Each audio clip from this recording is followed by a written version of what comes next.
ان الحمد للہ نحمده ونستعینه ونستغفره ونعوذ باللہ من شرور انفسنا ومن سیئات اعمالنا من يهده الله فلا مضل له ومن يضلل فلا هادي له واشهد ان لا اله الا الله وحده لا شريك له واشهد ان محمدا عبده ورسوله اما بعد فان خير الحديث كتاب الله وخير الهدي هدي محمد صلى الله عليه وآله وسلم وشر الامور محدثاتها وكل محدثة بدعة وكل بدعة ضلالة وكل ضلالة في النار. اعوذ بالله السميع العليم من الشيطان الرجيم من همزه ونفخه ونفثه. بسم الله الرحمن الرحيم. رب اشرح لي صدري ويسر لي امري واحلل عقدة من لساني يفقهوا قولي. بسم الله الرحمن الرحيم. ان الله وملائكته يصلون على النبي يا ايها الذين آمنوا صلوا عليه وسلموا تسليما. اللهم صل على محمد وعلى آل محمد كما صليت على إبراهيم وعلى آل إبراهيم إنك حميد مجيد. اللهم بارك على محمد وعلى آل محمد كما باركت على إبراهيم وعلى آل إبراهيم إنك حميد مجيد. ربنا آتنا من لدنك رحمة وهيئ لنا من أمرنا رشدا. ربنا آتنا في الدنيا حسنة وفي الآخرة حسنة وقنا عذاب النار. لا الہ الا انت سبحانک انی کنت من الظالمین. حسبنا اللہ ونعم الوکیل. یا حی یا قیوم برحمتک استغیث ولا حول ولا قوة الا باللہ العلی العظیم. آمین. الحمدللہ آج 20 نومبر 2022 کو سنڈے کے دن ہماری یہ قرآن کلاس نمبر 134 کی اسٹوڈیو ریکارڈنگ ہونے جا رہی ہے. سورہ التوبہ کی پہلی 6 آیات ہم نے کور کر لی ہیں اور اس میں بھی ہمارا پچھلی کلاس کا آلموسٹ 70% حصہ جو ہے وہ اس کے تعارف کے اوپر تھا اور وہ اس لیے ضروری تھا تاکہ اگلی آیات کو سمجھنے میں آسانی ہو. اب وہ باتیں بار بار تو پھر ریپیٹ بیچ میں نہیں کی جائیں گی. کوشش کریں گے کہ ان آیات کو ہم گو تھرو کریں اور اس پورے پس منظر کو ذہن میں رکھتے ہوئے سورہ توبہ کو سمجھنے کی کوشش کریں. اعوذ باللہ من الشیطان الرجیم. کیف یکون للمشرکین عہد عند اللہ وعند رسولہ. یہ وہی کانٹیکسٹ چل رہا ہے. کیوں کر ہو سکتا ہے مشرکین کے ساتھ کسی قسم کا عہد اللہ اور اس کے رسول کا؟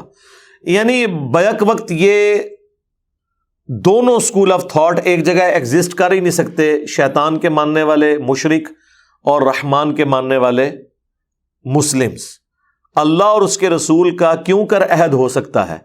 یعنی ان پرنسپل اگر اس وقت مجبوری نہ ہوتی تو اسلام نے جو پہلے بھی پیس ٹریٹی کی تھی صلح حدیبیہ والی وہ کبھی بھی نہ کی جاتی، کیونکہ یہ ٹریٹی تو ان کے ساتھ ہو ہی نہیں سکتی. لیکن حکمت کے تحت ظاہرہ دنیا کو اللہ نے اسباب کے ساتھ جوڑا ہے. یہاں یہ تو نہیں ہوگا کہ نگاہ مارے کوئی وقت کا پیغمبر اور یہ کر دے. دنیا کو اللہ نے ایفرٹس کے ساتھ جوڑا ہے. انہی ایفرٹس کو پٹ کر کے مسلمانوں نے آخرت کی ہمیشہ کی کامیابیاں حاصل کرنی ہے. اس کی وجہ سے گیون سرکمسٹانسز کے اندر انبیاء کرام علیہ السلام اور ان کے ماننے والے اسباب اختیار کرتے ہیں. نظر مسبب الاسباب کے اوپر ہوتی ہے لیکن ایفرٹ ساری یہیں پٹ کرنی ہے. دیکھیں نبی علیہ السلام غزوہ احد کے موقع پر نکلے ہیں، صحیح بخاری میں آتا ہے، تو آپ نے زرہ پہنی ہوئی تھی. زرہ پہننے کی کیوں ضرورت ہے؟ اس لیے کہ دنیا میں اللہ تعالیٰ نے تیروں سے اور تلواروں سے بچنے کے لیے یہ سارے اسباب رکھے ہیں تو وہ اڈاپٹ کیے ہیں. تلوار کے بغیر نہیں نکلے کہ نگاہ مار دوں گا، نہیں، نگاہ مارنے سے بھی کچھ نہیں ہونا تھا. ہاں کبھی وقتی طور پہ معجزہ ظاہر ہو جائے جس طرح کہ بدر میں ہوا یا حنین کے اندر ہوا، نبی علیہ السلام نے وہ ایک کنکریوں کی مٹھی بھر کے ان کی طرف پھینکی، لیکن یہ ہمیشہ تو نہیں ہوا. احد میں تو نبی علیہ السلام کے اپنے دانت بھی شہید ہو گئے، بخاری مسلم میں آیا. احد میں آپ نے وہ مٹھی نہیں پھینکی اس لیے کہ اللہ کا حکم نہیں تھا، ورنہ ادھر بھی مٹھی پھینکی ہوتی تو دانت مبارک شہید نہ ہوتے، 70 اصحاب شہید نہ ہوتے.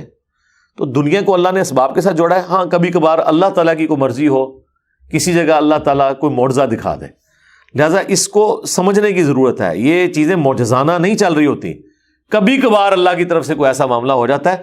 لہٰذا یہ جو ڈاکٹر اقبال کا شعر ہے نا، آج بھی ہو ابراہیم سا ایماں پیدا تو آگ کر سکتی ہے انداز گلستاں پیدا، یہ جواب شکوہ کا. مسلمان اس کو لے کے بیٹھے ہوئے ہیں کہ شاید آج بھی کوئی ایسا کوئی معجزہ ہو جائے گا. نہ آج ابراہیم جیسا ایمان پیدا ہونا ہے اور نہ معجزہ ہونا ہے. میں تو اس شعر کو اس طرح سمجھتا ہوں کہ نہ ابراہیم والا ایمان ہونا ہے تو نہ آگ گلستان ہوگی. دیکھیں صحابہ کرام تو رومن امپائر کی بیٹل فیلڈز کے اندر تیل کے کڑاؤں میں ان کو جلایا گیا ہے، وہاں تو ان کے لیے آگ ٹھنڈی نہیں ہوئی ہے. ٹھیک ہے، یہ ایک ہی معجزہ تھا، ہو گیا. تو اکثر اوقات اس قسم کے جو شاعرانہ کلام ہے یا معجزات کے اوپر مبنی واقعات ہیں، اس سے بعض لوگ ڈیویٹ ہو جاتے ہیں اور اسے جنرل رول سمجھ لیتے ہیں. جنرل رول اللہ تعالیٰ کا وہی ہے کہ دنیا کو اللہ نے اسباب کے ساتھ جوڑا ہوا ہے. غزوہ خندق کے موقع پر نبی علیہ السلام نے بھی پتھر باندھے ہوئے. ٹھیک ہے، فاقے کی تکلیف کاٹنی پڑ رہی ہے. اللہ تعالیٰ چاہے تو آسمان سے کھانا نازل فرما سکتا تھا، لیکن اس تکلیف سے گزارا اس لیے کہ انبیاء نے، ان کے ساتھیوں نے، ان کے اہل البیت نے امت کے لیے رول ماڈل بننا ہے. وہ پوری زندگی معجزات میں زندگی گزارتے رہے، بعد والے مشقتیں اٹھاتے رہے، تو بعد والے تو پوچھیں گے نا سرکار کہ بھی آپ ہمارے آئیڈیل کیسے ہیں، ہم تو ان تکلیفوں سے گزر رہے ہیں. لیکن آج کسی کی جرت ہے، کوئی مسلمان یا ایون کوئی کافر بھی یہ تانا دے سکے ہمیں کہ تمہارا نبی تو نعوذ باللہ عیاشی کی زندگی گزار کے گیا اور تمہیں جو ہے وہ یہ کہہ کے گیا کہ صبر کرو. بھائی ہمارے پیغمبر نے ہر موقع پہ صبر دکھایا ہے. 2 بیٹیوں کو ایک دن میں طلاق ہوئی ہے. 3 جوان شادی شدہ بیٹیاں اپنی زندگی میں فوت ہوئیں، ان کو دفنایا. 3 بیٹے بچپن میں فوت ہوئے، ان کو دفنایا. 1 بچی بچی، اس کے بارے میں بھی بتا دیا گیا آپ کی وفات کے بعد سب سے پہلے یہ آپ کو آگے ملے گی، 6 مہینے بعد وہ بھی فوت ہو گئی. اولاد ہی سب سے بڑا غم ہوتا ہے نا انسان کی زندگی کا. تو نبی علیہ السلام نے جتنے بھی غم تھے وہ دنیا میں اٹھائے ہیں.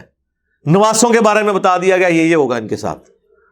تو رسول اللہ کی زندگی تو غموں سے عبارت ہے. ہاں، لہذا وہ آئیڈیل بن سکتے ہیں، وہ یہ دعویٰ کر سکتے ہیں کہ صبر کرو، کیونکہ ان کی زندگی صبر سے عبارت ہے. جس بندے کی زندگی پوری کی پوری عیاشی میں گزر رہی ہو، وہ کس طریقے سے لوگوں کو مشورہ دے سکتا ہے کہ صبر کرو، اللہ کی مدد تمہارے ساتھ آئے گی؟ جو اس تکلیف سے گزر رہا ہوگا نا، ہاں وہ کہہ سکتا ہے، کیونکہ وہ پریکٹیکلی رول ماڈل بنا ہوا ہے. تو بات کہاں سے شروع ہوئی تھی؟ اللہ تعالیٰ فرما رہا ہے ان پرنسپل یہ تو ہو ہی نہیں سکتا کہ مشرکین کے ساتھ اللہ اور اس کے رسول کا کوئی عہد ہو. الا الذین عاہدتم عند المسجد الحرام، ہاں سوائے ان کے جن کے ساتھ تمہارا مسجد حرام میں کوئی عہد ہوا تھا، بیت اللہ شریف کے پاس، وہی صلح حدیبیہ کی طرف اشارہ ہے. یا باقی قبائل کے ساتھ کوئی ایسے معاملات ہوئے، فَمَسْتَقَامُوا لَكُمْ فَاسْتَقِیمُوا لَهُمْ، تو جب تک وہ قائم رہیں اس معاہدے کے اوپر، تم نے بھی معاہدے کے اوپر قائم رہنا ہے. یعنی خود سے معاہدہ نہیں توڑنا. صلح حدیبیہ کا تو معاہدہ ٹوٹ گیا تھا، اس کو رینیو نہیں کیا. اور پہلے ہم سن چکے ہیں کہ اگر کوئی معاہدہ اس کی مدت ختم ہو گئی ہے تو اب نیا معاہدہ نہیں کرنا، کیونکہ اب اسلام کو غلبہ مل گیا. پہلے تو مجبوری تھی، اب کوئی مجبوری نہیں ہے کہ موحدین اور مشرکین کو ایگزسٹ کریں ایک جگہ پہ. اب یہ نہیں ہو سکتا. ان اللہ یحب المتقین، بے شک اللہ تعالی محبت کرتا ہے متقین سے، جو اللہ سے ڈرنے والے ہیں، گاڈ کانشیسنس جن کے اندر موجود ہے. کیف وَإِن یظہروا علیکم، ان کافروں کا، مشرکین کا مسلمان کیوں لحاظ رکھیں کہ اگر وہ مسلمانوں پر غالب آ جائیں، یعنی تم پر اے مسلمانوں غالب آ جائیں. یہ مسلمانوں کو تسلی دی جا رہی ہے کہ تم ان کے ساتھ اگر کہیں دل میں کوئی دوستی کی پینگیں رکھی ہوئی ہیں تو یہ ذہن میں رکھو، ان کو کبھی موقع ملا یہ تمہیں نہیں چھوڑیں گے. اگر یہ تم پر غلبہ پا لیں، لا یرقبوا فیکم الا ولا ذمہ، تو تمہارے بارے میں نہ کسی رشتہ داری کا خیال رکھیں گے نہ کسی عہد کا. یعنی اگر ذرے سے تم ڈھیلے پڑے، انہوں نے معاہدہ اپنا پورا نہیں کرنا، اور نہ انہوں نے دیکھنا ہے کہ چلو یہ دین بدل لیا اس نے لیکن ہے تو میرا رشتہ دار ہے. نہیں, یہ چڑھ دوڑیں گے تمہارے اوپر. یرضونکم بافواہہم وتأبی قلوبہم, یہ اپنے منہ کی باتوں سے, چکنی چپڑی باتوں سے تمہیں راضی کرنا چاہتے ہیں, لیکن ان کے دل انکاری ہیں اس بات سے. اندر انہوں نے تمہاری دشمنی چھپائی ہوئی ہے اور اوپر سے تمہارے ساتھ دوستی کی پینگیں بڑھا رہی ہیں کہ چلو دین الگ ہے لیکن ہم ہے تو قریش ہیں, ایک جان ہے, ہمارا جینا مرنا اکٹھا ہے. یہ تسلیاں دیں گے لیکن اندر انہوں نے دشمنیاں پالی ہوئی ہیں. وَأَكْثَرُهُمْ فَاسِقُونَ, اور اکثر ان میں سے فاسق ہیں. اشتروا بآیات اللہ ثمنا قلیلا, انہوں نے اللہ کی آیات تھوڑی سی قیمت کے عوض بیچ دی ہیں. اچھا, اللہ کی آیات مشرکین نے کیسے بیچ دی ہیں؟ وہ کوئی پیسے لے کے قرآن پڑھتے تھے؟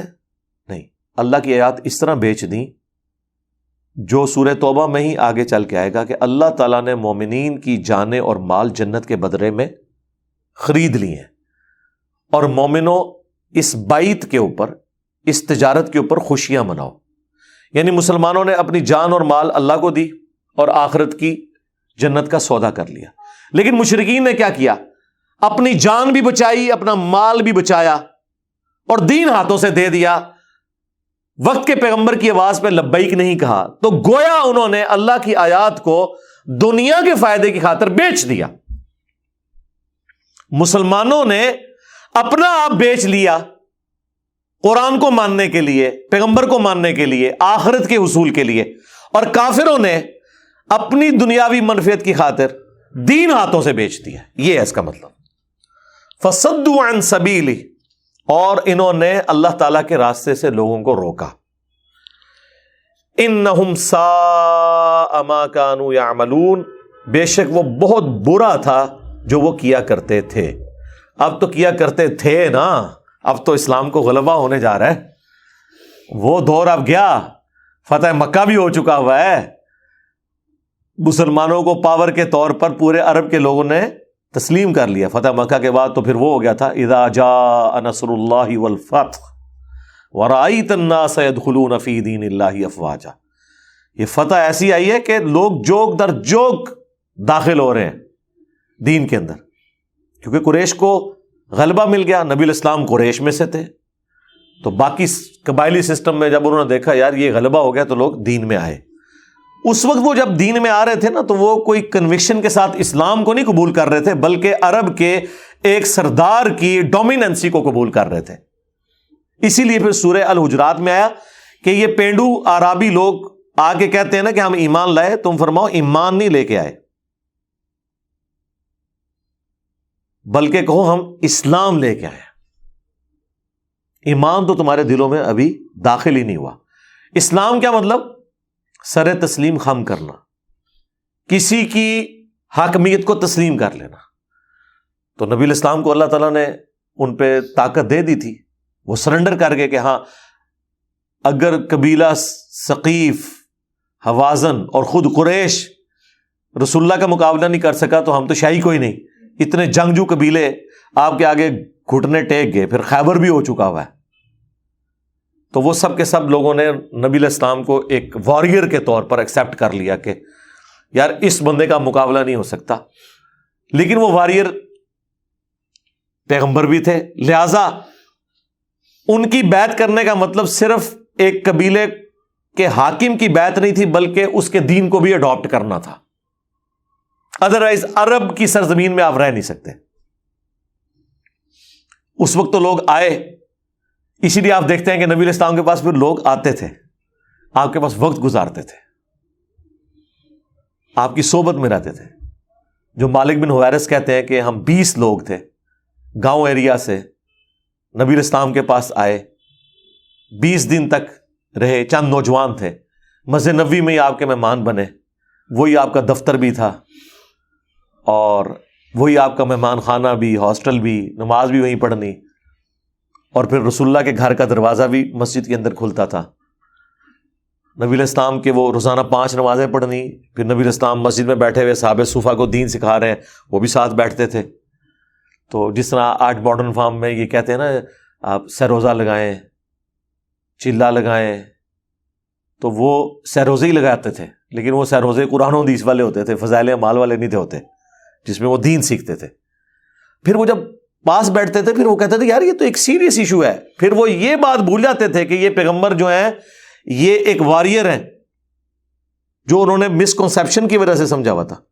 وہ کہتے تھے واقعی یار اس کے ساتھ تو اللہ کی مدد ہے۔ پھر نبی علیہ السلام کو نمازیں، قرآن وہ یاد کرتے تھے، جا کے نمازیں پڑھنی شروع کی، قرآن کا حصہ زبانی یاد کیا۔ آج لوگ بات کرتے ہیں صحابہ کرام کی قربانیوں کی، لیکن معذرت کے ساتھ اس کے ساتھ ہم تابعین کی قربانیوں کو بھول جاتے ہیں۔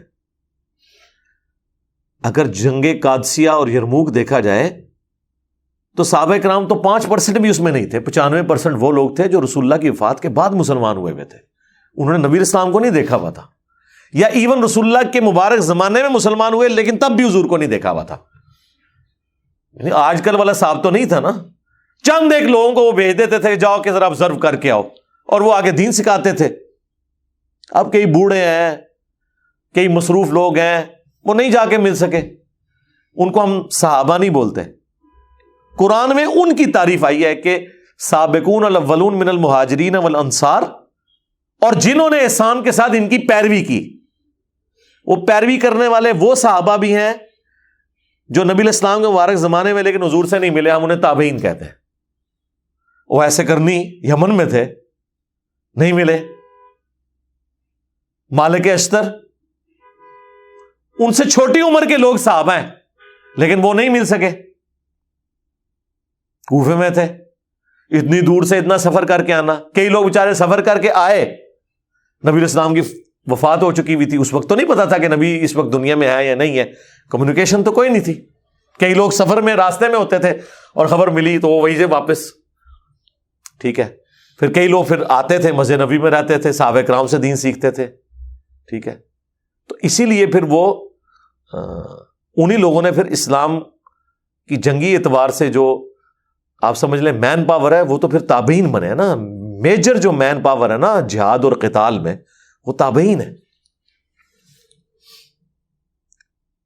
صحابہ کرام اس میں کم ہے، اور پھر آگے وہ سلسلہ چلا الحمدللہ۔ لا يرقبون فی مؤمن الا ولا ذمہ، نہیں لحاظ کرتے کسی مومن کے حق میں کسی رشتہ داری کا اور نہ کسی وعدے کا، یہ مشرکین عرب۔ وَأُولَئِكَ هُمُ الْمُعْتَدُونَ، اور یہی لوگ ہیں حد سے بڑھنے والے۔ لیکن اللہ کی رحمت کا غلبہ، فَإِن تَابُوا وَأَقَامُوا الصَّلَاةَ، لیکن اگر یہ اب بھی توبہ کر لیں، اور توبہ کافی نہیں، نماز قائم کر لیں، وَآتَوُا الزَّكَاةَ، اور زکوٰۃ ادا کریں، فَإِخْوَانُكُمْ فِي الدِّينِ، تو وہ تمہارے بھائی ہیں دین میں۔ کوئی جونیئر اور سینئر کا ایشو نہیں ہوگا، مرتبے میں تو ظاہر ہے وہ رہے گا، لیکن کسی جونیئر کو ٹونٹ نہیں کروائی جا سکتی۔ بس وہ اب تمہارے اللہ کے نزدیک وہ تمہارے بھائی ہیں، ان کے ساتھ آپ نے اسی طریقے سے بہیو کرنا ہے۔ یہ نہیں ہے کہ پہلی صف میں صحابہ بدر کھڑے ہوں گے نبی اسلام کے پیچھے، اور دوسری صف میں صحابہ احد، اور جو بیچارے اینڈ تھے مسلمان ہونے آخری صف وچ، نہیں۔ اب ان کا برابر سٹیٹس ہے، آئے گا جو بھی دین میں پرفارم کرے گا وہ آگے نکل جائے گا۔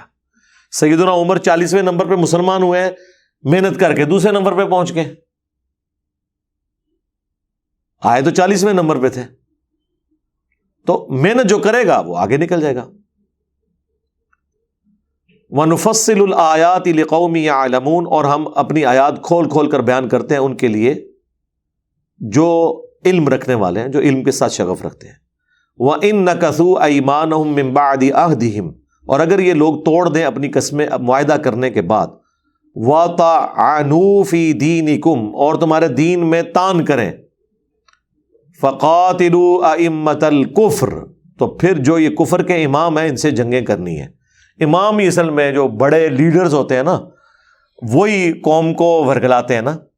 ہو سکتا ہے ابھی بھی مسلمانوں کے ساتھ کوئی عہد وہ توڑ دیں مستقبل میں بھی، جو آلریڈی تم اس عہد کی پاسداری کیے ہوئے ہو جب تک کہ اس کی مدت پوری نہ ہو جائے۔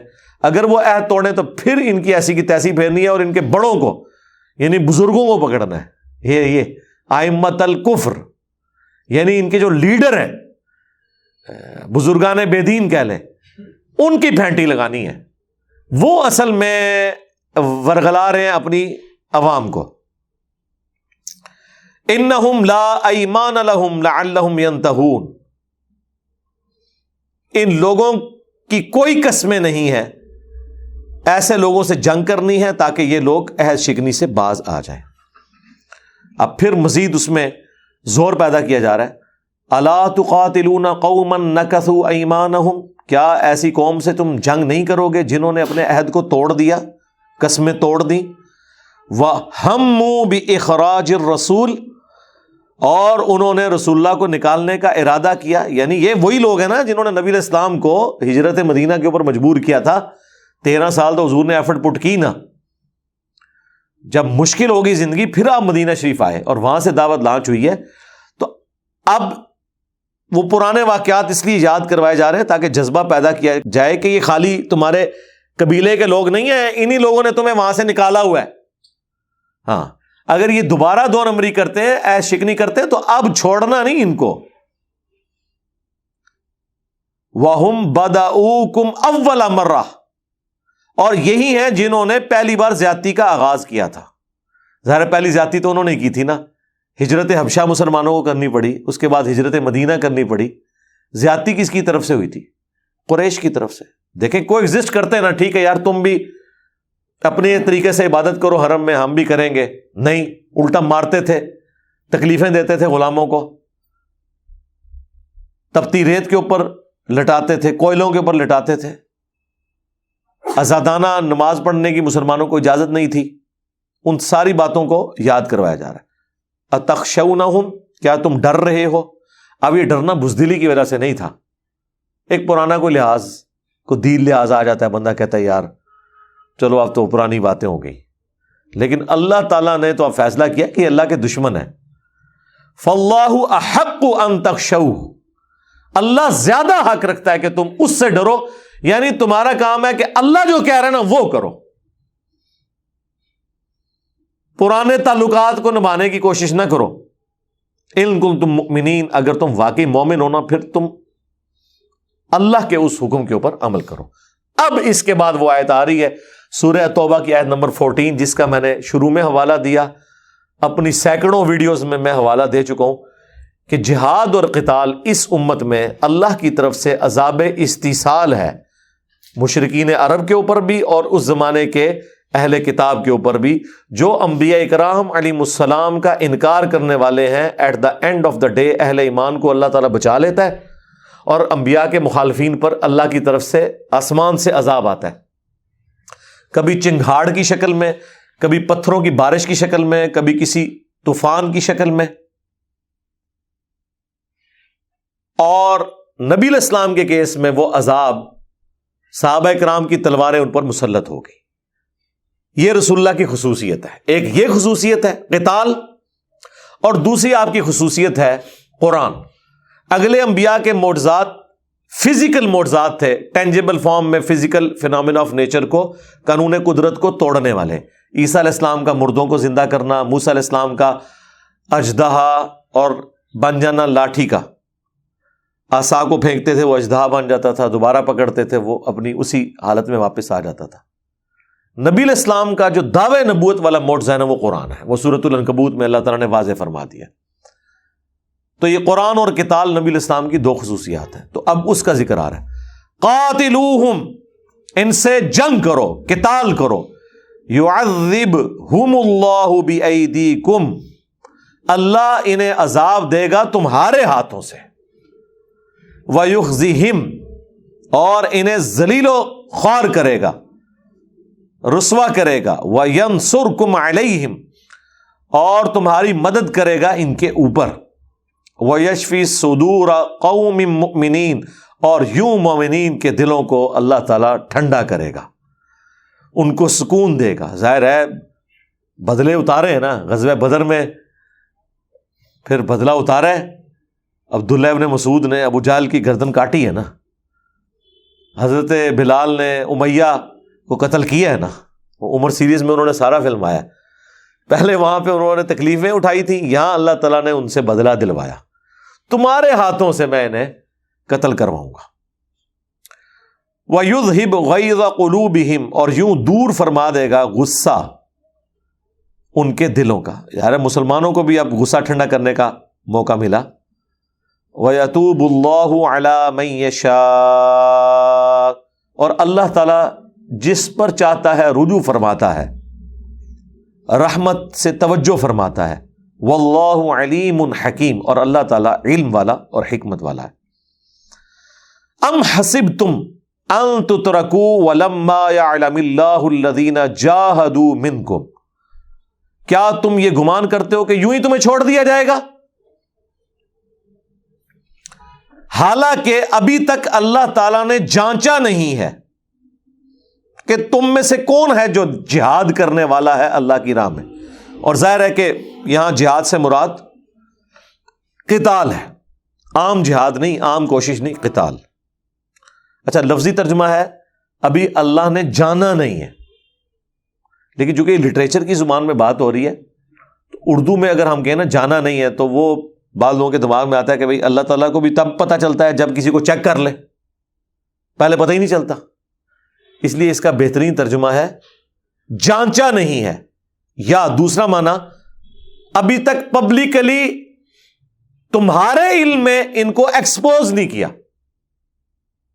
اللہ کی تو تقدیر میں اللہ کو پہلے ہی پتا ہے کیا ہونا ہے، لیکن یہ جو معاملہ ہے کہ تمہارا جو علم ہے، جو مسلمان ہیں وہ بھی دیکھ لیں کہ یار یہ جو نعرے لگانے والے ہیں اینڈ رزلٹ کیا نکل رہا ہے، جب موقع آیا اس وقت پیٹ پھیر گئے. تو ابھی اللہ تعالیٰ نے ان کو جانچا نہیں ہے. وَلَمْ يَتَّخِذُوا مِن دُونِ اللَّهِ وَلَا رَسُولِهِ وَلَا الْمُؤْمِنِينَ وَلِيجًا، اور جنہوں نے نہیں بنایا اللہ اور اس کے رسول اور اہل ایمان کے سوا کسی کو اپنا جگری یار. یہ ابھی تک وہ لوگ نمایاں نہیں ہوئے. وہ اسی وقت نمایاں ہوں گے نا جب پتہ چلے کہ ادھر رشتہ دار ہے اور ادھر رشتہ دار نہیں ہے، لیکن اسلام کے رشتے میں مسلم بھائی ہے. میں نے اس کے ساتھ کھڑا ہونا ہے، اپنے قریبی چچا زاد، تایا زاد، پھوپھی زاد، ماموں زاد، اس کا لحاظ نہیں کرنا. اچھا اس چیز کا آپ آج اندازہ نہیں کر سکتے. قبائلی سسٹم میں جو یہ والے رشتے بھی تھے نا، چچا زاد، تایا زاد، پھوپھی زاد، ماموں زاد، وہ بالکل حقیقی بھائیوں اور اپنی اولاد کی طرح ان کے ساتھ بہیو کرتے تھے اور جان دے دیتے تھے ان کے لیے. قبائلی سسٹم میں یہی ہوتا ہے. تو یہ آج تو لگتا ہے نا کہ یار لوگوں نے بس ٹوٹلی پورا کیا ہوا ہے. لوگ زیادہ تر یہ میرا کزن ہے، اس کے لیے جان کوئی نہیں دیتا. ہاں کزن ہے تو ہوتا ہوئے گا، لیکن اس زمانے میں پہلی چیز رشتے دیکھے جاتے تھے کہ اچھا ہمارا اس سے رشتہ ہے، اس کا ہم نے ساتھ دینا ہے. رشتہ پہلے نمبر پہ ہوتا تھا، دین دوسرے نمبر پہ. جس کا سب سے بڑا ثبوت یہ ہے کہ بنو ہاشم نے اگرچہ اسلام قبول نہیں کیا، کئی لوگوں نے، حضرت عباس بھی حضور کی وفات سے 4 سال پہلے مسلمان ہوئے ہیں، لیکن پورے مکی دور میں نبی الاسلام کے پشت پناہ رہے ہیں 13 سال تک. حضرت حمزہ بھی جب تک اسلام نہیں قبول کیا نبی الاسلام کے پشت پناہ تھے. کس وجہ سے؟ بنو ہاشم کی وجہ سے.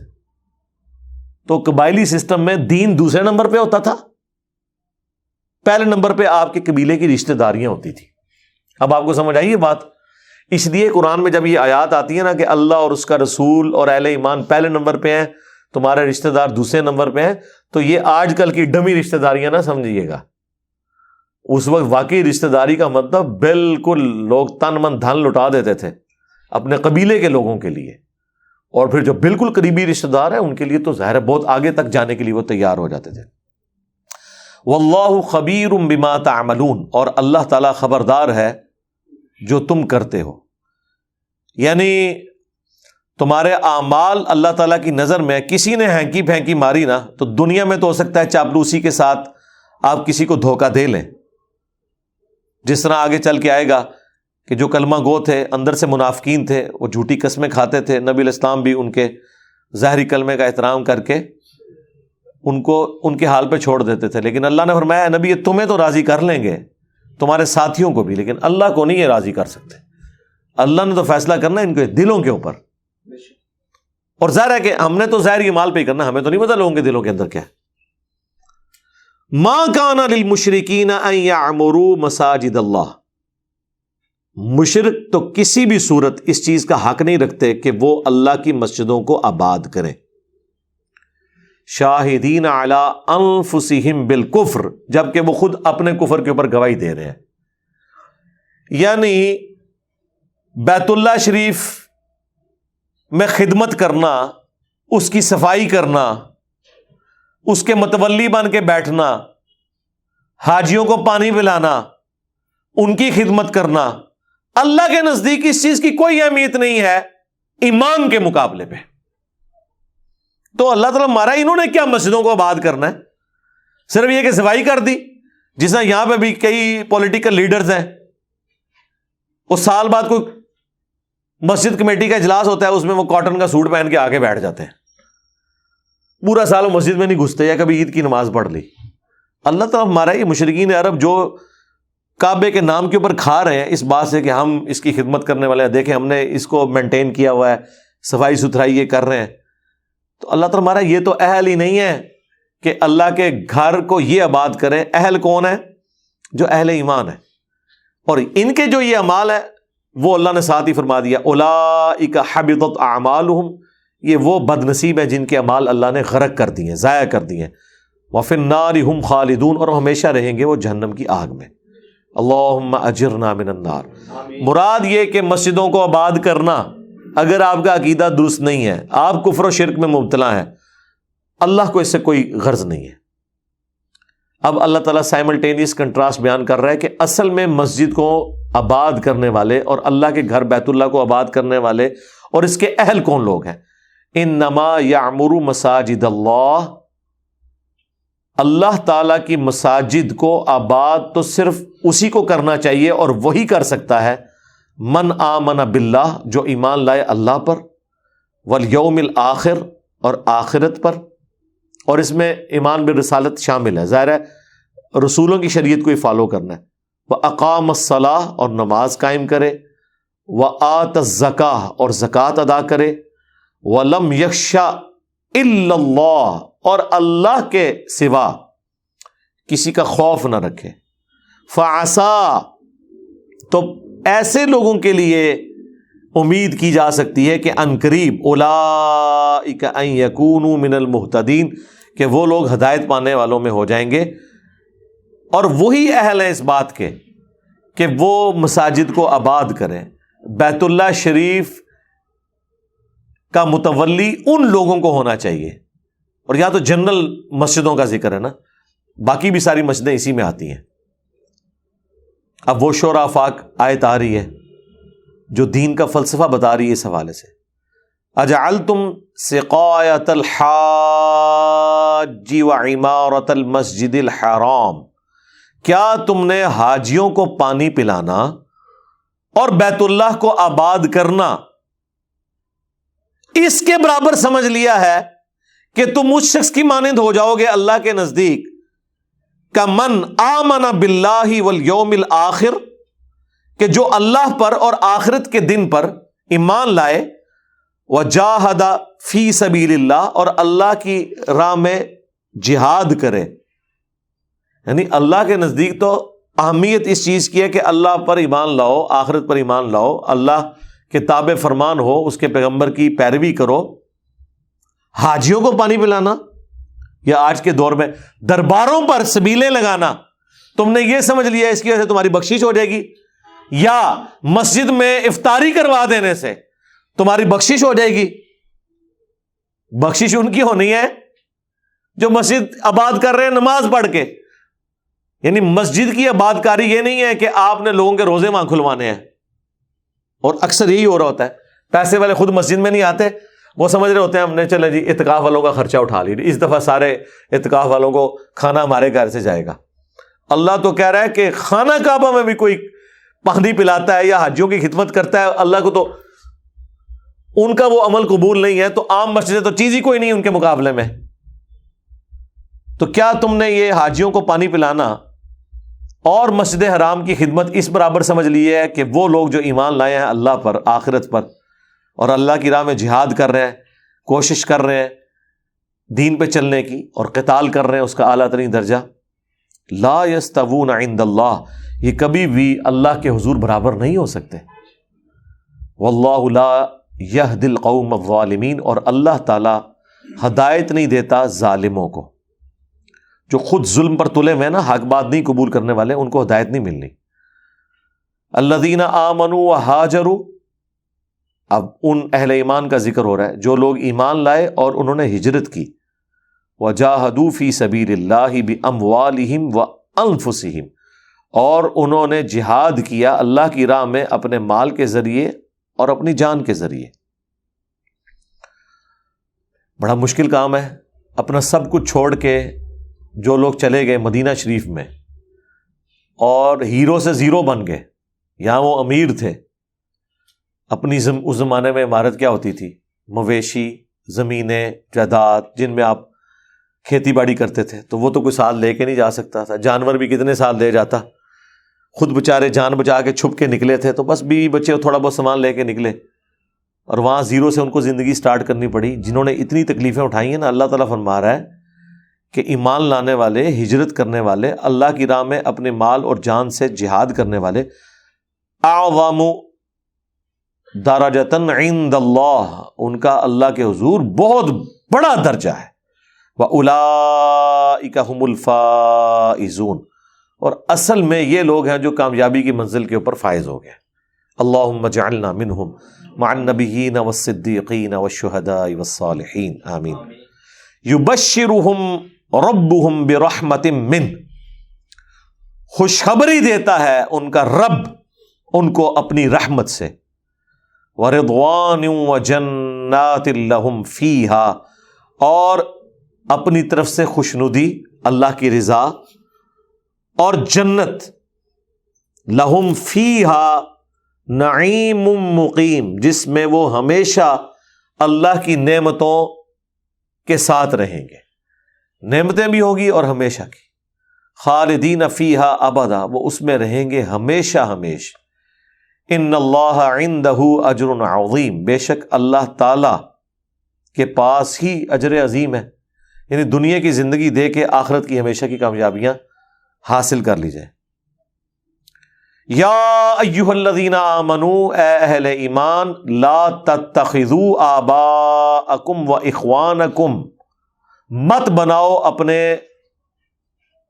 ماں باپ کو، اپنے بھائیوں کو، اولیاء، اپنا دوست. کس صورت میں دوست نہ بناؤ؟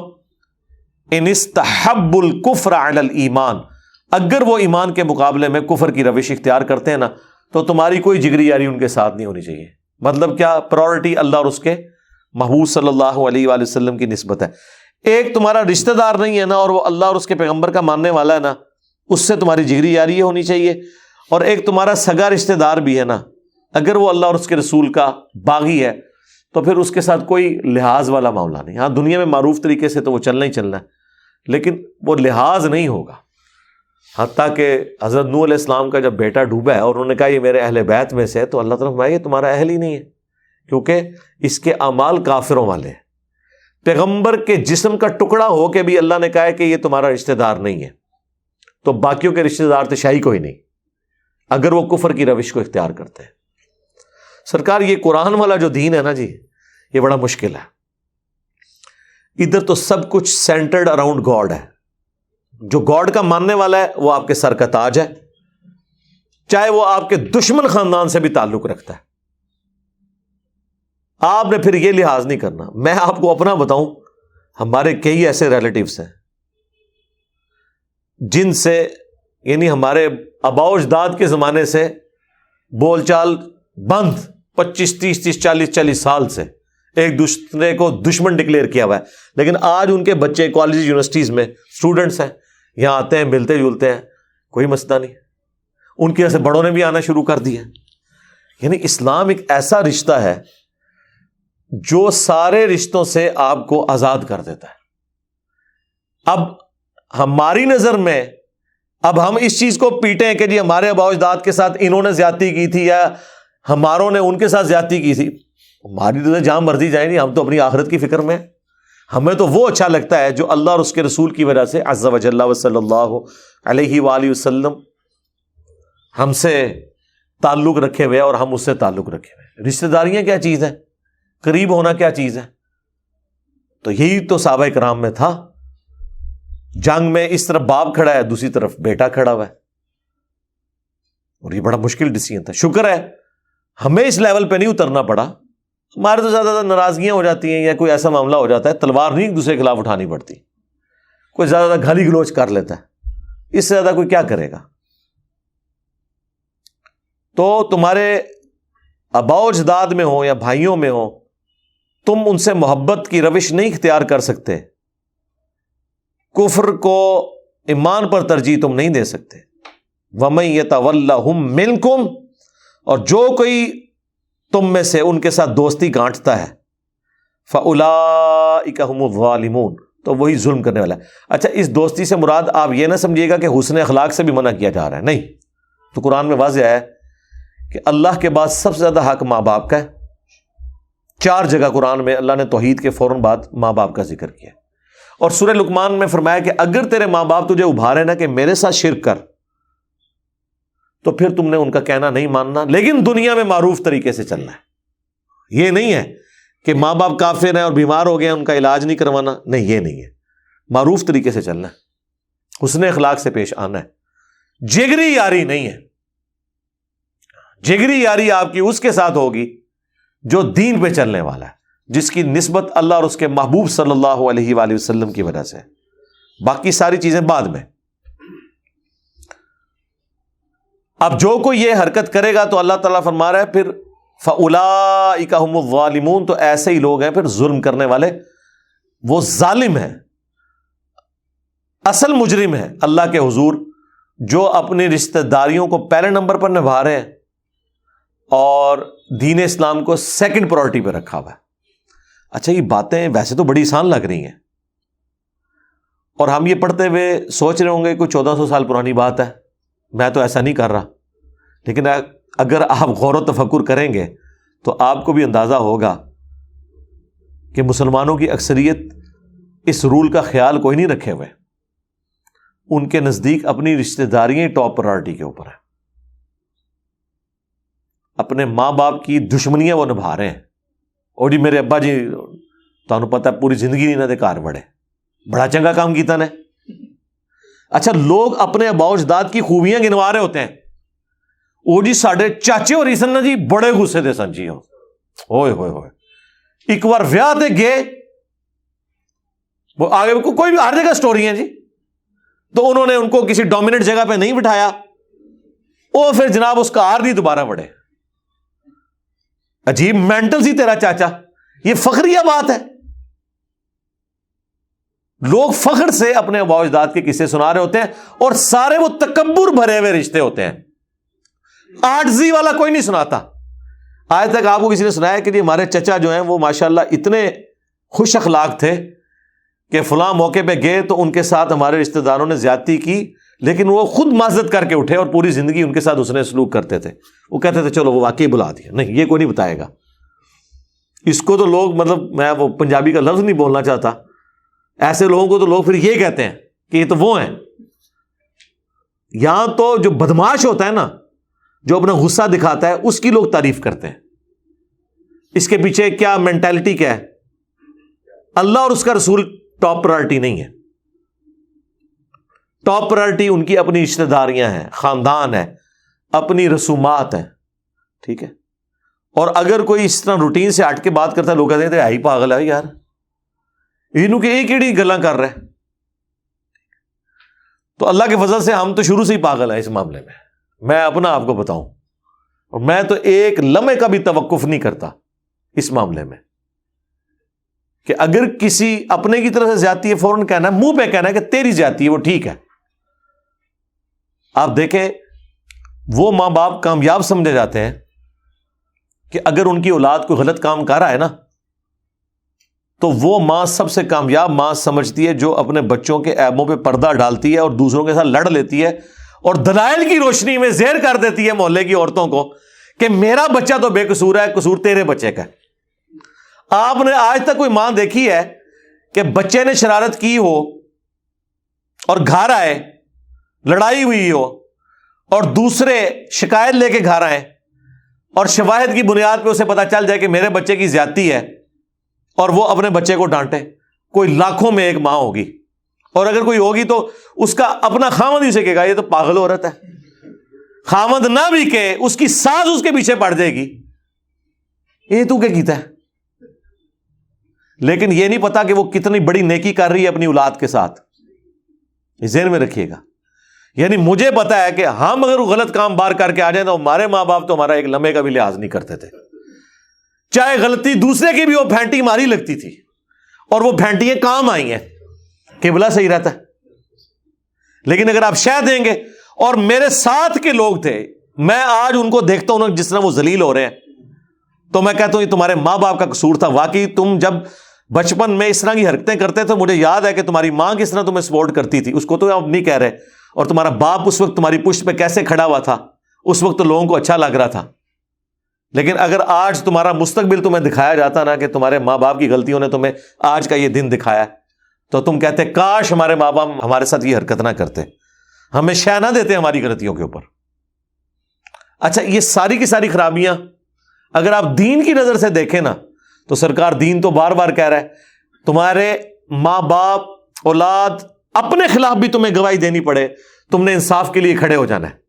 اگر کوئی مسلمان واقعی صرف کلمہ گو مسلمان نہ ہو، پریکٹسنگ مسلمان ہو، وہ پھر یہ نہیں دیکھے گا کہ یہ میرا بچہ ہے، یہ میرا بھائی ہے، یہ میرا بیٹا ہے، وہ دیکھے گا یار اس نے زیادتی کی اس کے ساتھ، وہ اس کی ریمیڈی کرے گا، معافی مانگے گا کہ میرے بچے کو معاف کر دے، اس کی آخرت کا سوال ہے۔ یہاں پہ جو تگڑے لوگ ہیں وہ کہتے ہیں ٹھیک ہے، پھر کورٹ سے بھی پیسے دے کے چھڑوا لیتے ہیں، اگر کورٹ سے ضمانتیں نہ ہو پھر جو پیچھے لواحقین ہیں ان کو پیسہ کھلا کے دیت کے اوپر راضی کر لیتے ہیں، قتل کر کے بھی چھوٹ جاتے ہیں، اور ذلت اور خواری پھر دنیا میں ان کا مقدر ہے۔ ہم نے تو دنیا میں کوئی سکھی نہیں دیکھا جی اس طرح کے بندوں کو، اور آخرت میں جو کچھ ہونا ہے وہ تو ہونا ہے۔ لیکن اگر دین پر چلے ہوتے اور یہ ٹاپ پرائرٹی اللہ کی ذات رکھی ہو، پھر یہ آپ لحاظ نہیں کریں گے یہ میرا رشتہ دار ہے یا غیر رشتہ دار ہے۔ لیکن اس میں یاد رکھیے گا یہ کام وہی کر سکتا ہے جو اپنے اوپر بھی دین کو امپلیمنٹ کرے، ذہن میں رکھیے گا۔ اگر آپ کا کنڈکٹ یہ ہے کہ آپ اپنی فیملی کے ساتھ زیادتی کرتے ہیں، ناانصافی کرتے ہیں، آپ پھر اپنی اولاد کے لیے آئیڈیل نہیں بن سکتے۔ اپنی اولاد کو آپ اسی صورت سمجھا سکتے ہیں جب انہوں نے آپ کا بھی پریکٹیکلی وہ سارا معاملہ دیکھا ہے کہ یہ زیادتی نہیں کرتا۔ اپنے کیسز میں بھی دیکھیں، میرے ساتھ کسی نے زیادتی کی اور میں نے اسے معاف کر دیا، اس کے بعد ہی میں اپنی اولاد کو بتا سکتا ہوں نا کہ ٹھیک ہے دیکھو میں نے بھی یہ کیا تھا، تم بھی صرف نظر کرو، اللہ بدلہ دینے والا ہے۔ لیکن خود میں صبح سے شام تک گالی گلوچ کروں، اپنی دشمنیاں بھلاؤں ہی نہ، چلاکیاں کروں اور اپنی اولاد کو سیدھا دین سکھاؤں، یہ ہو نہیں سکتا۔ خود میں جھوٹ بولوں اولاد کے ساتھ بھی، بیوی کے ساتھ بھی، رشتہ داروں کے ساتھ بھی۔ اچھا، اکثر لوگ اپنے بچوں، جو چھوٹے بچے ہوتے ہیں ان کے سامنے یہ کام کرتے ہیں اور وہ سمجھتے ہیں یہ تو بچے ہیں، لیکن وہ ساری چیز ان کے دماغ میں چپک رہی ہوتی ہے، وہ فیڈ ہو رہی ہوتی ہے، ان کو پتا ہوتا ہے ہم نے بھی پھر یہی کچھ ہی کرنا ہے۔ اور کئی تو اکثر ماں باپ تو چیزیں ہی غلط سکھاتے ہیں نا جی اولاد کو، سیدھی سی بات ہے۔ جو سیدھا سادہ بچہ ہوتا ہے نا، جو بالکل اسٹریٹ فارورڈ بات کرتے ہیں، وہ کہتے ہیں اے میرا منڈا تے بس اللہ ہی انہوں سنبھالے، یہ تو کسی کام دا نہیں۔ اور جو ایک نمبر کا شرارتی ہوتا ہے نا، ٹھیک ہے، دو نمبریوں میں شیر، چلاکیوں میں شیر، بہانے کرنے میں شیر، جھوٹ بولنے میں شیر، لیکن وہ اس وقت تک آپ کو اچھا لگ رہا ہے جب تک وہ دوسروں کے ساتھ کر رہا ہے۔ اب آپ یہ نہ سمجھیے گا کہ وہ دوسروں کے ساتھ کر رہا ہے تو آپ کے ساتھ نہیں کرے گا، ہاں، کیونکہ جب وہ اس کی ٹریننگ یہ ہوئی ہے تو چونا تنوں ہی لانا ہے انہیں ایک نہ ایک دن، یہ ذہن میں رکھنا، ٹھیک ہے۔ تو اس اعتبار سے ٹریننگ کرتے وقت اولاد کی آپ نے ذہن میں رکھنا ہے۔ میں اکثر کہتا ہوں چھوٹے بچے جو ہے نا بندروں کی مانند ہوتے ہیں، بندر جو دیکھتے ہیں نا وہی ایکٹیویٹی پرفارم کرتے ہیں۔ اگر آپ اپنی اولاد کو اچھا بنانا چاہتے ہیں تو آپ وہ کچھ کریں جو دین کے مطابق ہے، اور جو آپ ان سے ایکسپیکٹ کر رہے ہیں خود بھی اسے پریکٹس کرنا شروع کر دیں۔ اگر آپ پریکٹس نہیں کرتے، سرکار آپ پورا قرآن انہیں پڑھا دیں، حدیث پڑھا دیں، وہ کہیں گے قرآن و حدیث تو اس نے بھی پڑھا ہوا تھا، اس کے بعد یہی کرنا ہوتا ہے، قرآن حدیث لکھے ہی رہنا چاہیے، اور یہ صرف بیان کرنے کے لیے، عمل کرنے کے لیے اگر اس میں کوئی خیر ہوتی تو ابا جی بھی عمل کر رہے ہوتے ہیں نا۔ ہاں کوئی اللہ تعالیٰ کسی پہ رحم فرمائے، اسے کان سے پکڑ کے ہدایت کے راستے پہ چلا دے، وہ الگ بات ہے، ادروائز یہ مشکل کام ہو جاتا ہے۔ اب میرے بھائیوں، آخری جو آیت آ رہی ہے نا آج کے درس کی، آیت نمبر 24 سورہ توبہ کی، یہ بہت کریٹیکل آیت ہے، اور اس آیت کی تفسیر اگر کسی نے سننی ہے نا تو ڈاکٹر اسرار صاحب کو سنیں، جس طریقے سے وہ بیان کرتے تھے کہ ایمان کا لٹمس ٹیسٹ کیا ہے۔ قل ان کان آباؤکم، اے نبی ان سے فرما دو کہ اگر تمہارے آباء و اجداد، و ابناؤکم اور تمہاری اولاد بیٹے، و اخوانکم اور تمہارے بھائی، و ازواجکم اور تمہاری بیویاں، و عشیرتکم اور تمہارا کنبہ، و اموال اقترفتموها اور وہ مال جو تم نے کمائے ہیں، و تجارت تخشون کسادہا اور وہ تجارت جس کے ماند پڑنے کا تمہیں ہر وقت اندیشہ لگا رہتا ہے، ومساکن ترضونہا اور وہ مکانات جو تمہیں بڑے پسند ہیں۔ دنیا کی ہر چیز گنوا دی، چاہے وہ ٹینجیبل ہے چاہے وہ نان ٹینجیبل ہے رشتوں کی فارم میں، اور آپ کی جو پراپرٹی، ہر چیز گنوا دی۔ اگر یہ سب چیزوں کی محبت، احب الیکم تمہیں یہ چیزیں محبوب ہیں، من اللہ اللہ سے بڑھ کر، ورسولہ اور اس کے رسول سے بڑھ کر، وجہاد فی سبیلہ اور اللہ کی راہ میں کوشش کرنے سے بڑھ کر، کوشش فزیکل ایفرٹ بھی ہو سکتی ہے اور قتال بھی، فتربصوا تو انتظار کرو۔ ڈاکٹر صاحب تو کہتے تھے پھر دفع ہو جاؤ، حتی یأتی اللہ بامرہ یہاں تک کہ اللہ تعالیٰ کا حکم عذاب آ پہنچے۔ واللہ لا یہدی القوم الفاسقین اللہ تعالیٰ ایسے فاسقوں کو، نافرمانوں کو ہدایت نہیں دیتا۔ اب یہ دیکھیں، 3 چیزوں کی محبت جب تک ڈومیننٹ نہیں ہو جاتی ان 8 چیزوں کے اوپر، ان کان آباؤکم تمہارے آباء و اجداد، ماں باپ، دادی دادا، نانی نانا، وہ ابناؤکم اولادیں، اس میں پوتا پوتی بھی آگے، بیٹے بیٹیاں بھی آگئی، وہ اخوانکم اور تمہارے بھائی، ساری رشتہ داریاں، وہ ازواجکم اور تمہاری بیویاں، وہ عشیرتکم اور تمہاری رشتہ داریاں جتنی بھی ہیں، اور تمہارے مال جو تم نے کمائے ہیں، اور تمہاری تجارت جس کے ماند پڑنے کا تمہیں ڈر لگا رہتا ہے، اور 8ویں چیز تمہارے مکانات، پراپرٹیز، سب کچھ ہی آ گیا۔ یہ 8 چیزیں جب تک اللہ اور اس کے رسول اور اللہ کی راہ میں کوشش، جہاد اور قتال کرنے سے بڑھ کر تمہیں محبوب ہیں تو سمجھ لو تمہارا ایمان کوئی نہیں ہے۔ اور اگر اللہ اور اس کے رسول کی محبت اور قتال اور جہاد کی محبت تمہارے دل میں ان سے زیادہ ہے تو سمجھ لو تم ایمان والے ہو۔ تو یہ پتہ کیسے چلے گا؟ پتہ اس وقت چلے گا جب دونوں چیزیں مد مقابل آئیں گی۔ ویسے تو سارے کہتے ہیں جو بھی ہیں تیرے محبوب کی امت سے ہیں۔ داڑھی کی بات کریں، کہتے ہیں جی وہ بیوی نہیں رکھنے دے رہی، کوئی کہتا ہے جی ماں کہہ رہی ہے میں دودھ نہیں بخشوں گی، تو پتہ چل گیا کہ کون آگے نکل گیا۔ النبی اولا بالمؤمنین من انفسہم وازواجہ امہاتہم، نبی مومنین کی جانوں پر ان سے بڑھ کر حق رکھتے ہیں، نبی کی بیویاں امت کی مائیں ہیں، تو جانوں پہ اگر بڑھ کے حق ہے، جان سے بھی بڑا حق ہے، تو بات تو اسی کی ماننی ہے۔ اور اللہ کی محبت وہ تو اہل ایمان کے ایمان کی بنیاد ہے، والذین آمنوا اشد حبا للہ، اہل ایمان کی تو نشانی ہے کہ وہ شدید ترین والہانہ وارفتگی میں، دیوانگی میں اللہ سے محبت کرتے ہیں۔ پھر محبت کا لٹمس ٹیسٹ بھی بتا دیا گیا، قل ان کنتم تحبون اللہ فاتبعونی یحببکم اللہ، اے نبی تم فرما دو اگر تم اللہ سے محبت کرتے ہو نا اور اس کا دعویٰ رکھتے ہو، پھر میری پیروی کرنی ہے، پھر اللہ بھی تم سے محبت کرے گا اور تمہارے گناہوں کو بھی معاف فرما دے گا۔ یعنی رسول اللہ کی پیروی اللہ کی محبت کا لٹمس ٹیسٹ ہے. تو اگر اللہ کی محبت کا لٹمس ٹیسٹ یہ ہے کہ آپ نے نبی علیہ السلام کی پیروی کرنی ہے، تو نبی کی محبت کا لٹمس ٹیسٹ کیا ہے؟ میلاد کے اوپر جھنڈا چڑھانا، وہ بھی یہی ہے نا. اس سے بڑی محبت کا لٹمس ٹیسٹ ہے رسول اللہ کی پیروی کرنا. اور پیروی ہے، اطاعت نہیں، پیروی. پیروی اور اتباع اس سے اگلا ورژن ہے. اطاعت محبت کے ساتھ، جو سورۃ النساء میں آیا ہے کہ تم مومن ہی نہیں ہو سکتے جب تک کہ اپنے ہر معاملے میں رسول اللہ کو اپنا حاکم نہ مان لو اور دل میں بھی کوئی حرج محسوس نہ کرو اس کے خلاف. تو رسول اللہ کی اتباع محبت کے ساتھ کرنا، اطاعت محبت کے ساتھ کرنا، یہ ٹرو پیروی ہے. یہ اللہ تعالیٰ کا تقاضا ہے.